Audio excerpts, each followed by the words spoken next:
It's the responsibility of Congress every year to pass appropriation bills to fund the government.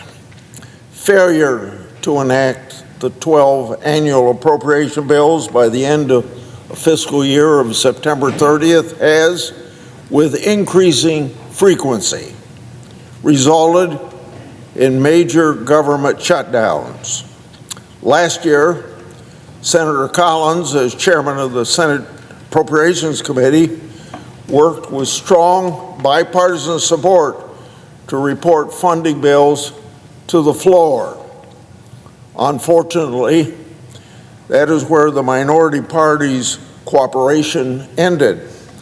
They refused to work with the majority party to get these appropriation bills across the finishing line, even refusing to pass a short-term, clean, continuing resolution to keep government open while funding continued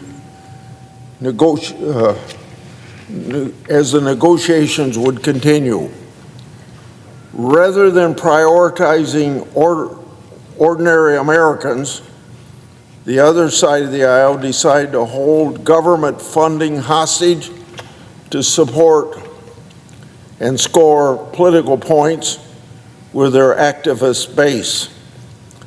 The end result was the famous 43-day government shutdown, which was the longest government shutdown in U.S. history.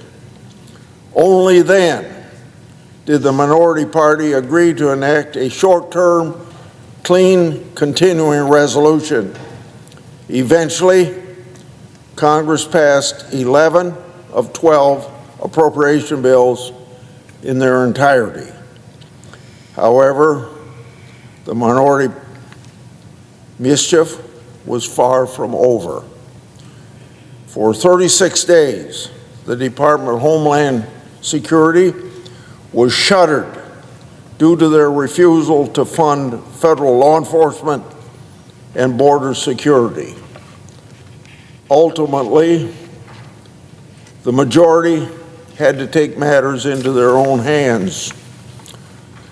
So through the reconciliation process, the bill called the Secure America Act funded federal law enforcement officers, border security, and protecting American communities from violent criminals, illicit drugs, and contraband. Obviously, it was a choice from the other side of the aisle to not fund these critical priorities. You'd think that the minority would have learned that government shutdown never accomplished anything. After all, they achieved none of their policy objectives.